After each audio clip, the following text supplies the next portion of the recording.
it rains a lot. So in romances, you got to have that pouring rain scene where it's like, running towards each other, kiss, blah, blah, blah, whatever. I can see why Ireland is the backdrop for a lot of romances. Hey there, it's Kristen, and today we are chatting with the cast and creatives of Finding You, a new movie that gives you a little bit of everything. There's dragons, there's romance, and it's all set in Ireland. Enjoy! Something that I just noticed is like so many great romances are set in Ireland. Why do you think that is? And can you tell us a little bit about what it was like for you filming there? I think, as soon as you step foot in Ireland, you kind of realize why there are so many romances set there, because it's such a romantic country.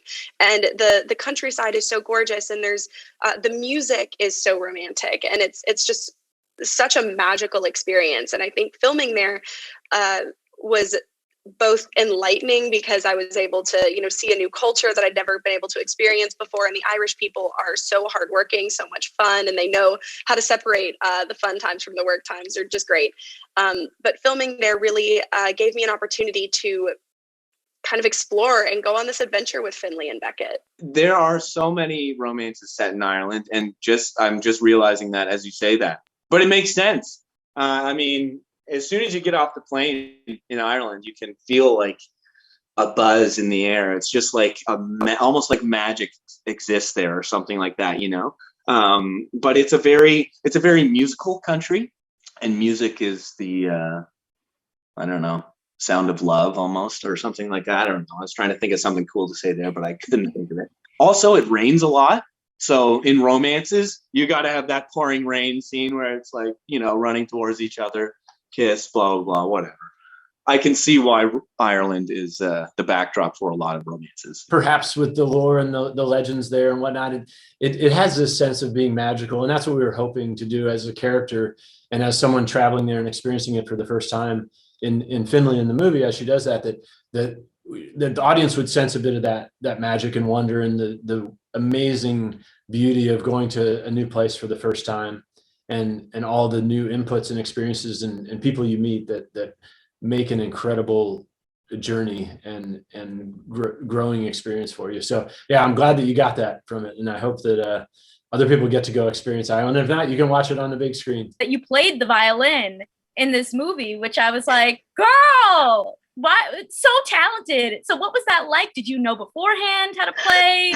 What was that process? I knew a little bit growing up. I knew what the violin was basically, and I could play Twinkle Twinkle Little Star, but that was about it. And when I heard that Paganini and there were all these incredible composers that we were using their compositions for the film, I knew that I needed a violin coach ASAP. So I actually hired one, and we worked countless hours to be able to perform the songs that you see me playing on screen. And it was very humbling to get up and play these songs in front of real violinists and real fiddlers who knew exactly what they were doing and really saw right through me. So very humbling, but I have so much respect for the people who can really play this instrument. It's so difficult and so beautiful. You're playing a movie star who's really struggling sort of to kind of find that balance and control in their life. Have you ever dealt with that as an actor? And what is it kind of like to dive into a role like that? I can relate to the aspect of getting caught up in what this is supposed to be. Like you're supposed to just further yourself in your career and stuff like that. And a lot of times your own personal feelings and thoughts kind of get, left in the wind. But it's important to pay attention to those things, especially in a career like acting, where it's, you could act until the day you die type of thing. It's not like a 35-year thing. So it's important to kind of like hold on to, and make sure you're feeling good about everything. So I can relate to that aspect of it. Something else that I really loved about this movie, and I'd love to hear like what the process was like for you, but like there's so many fun kind of different genres going on. Yes, you're diving into the music, you've got the rom-com vibe, but you also have like this medieval fantasy movie you're filming also. You're like filming two movies at once. Yeah. So what was it like for you? Yeah, there's something for everybody in this. And that's what we're finding, that young and old, there's something in it for every demographic and every audience. But yeah, we love shooting the medieval stuff, and the movie within the movie called Dawn of the Dragons. And that was one of the highlights of the shoot for cast and crew, just being able to recreate that. We just had so much fun. This is definitely I would say my first rom-com.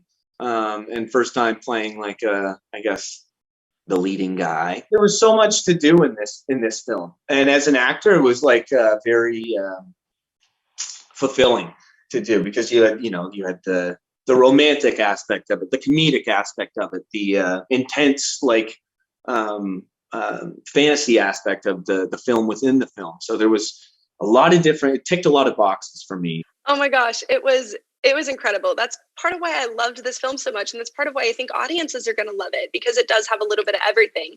You get to experience this fantastical world where Beckett is slaying dragons, and then you also get to experience the very real but also fantastical world of Ireland, where they go on this beautiful adventure to see the cliffs of Moher, and they go to this or they live in this enchanting town called Carlingford. And it was it was so much fun to be a part of that, and it was so much fun to be able to come on the castle sets and be able to see these explosions and like dragon heads walking around. And that scene where Jed and I get to kind of fly around in the harnesses was so fun. It was so effortless and lighthearted that I'm so glad that we were able to do that and that worked out. And I think it turned out beautifully in the movie. Thank you so much, Kristen, and hello to everyone out there at the fan club.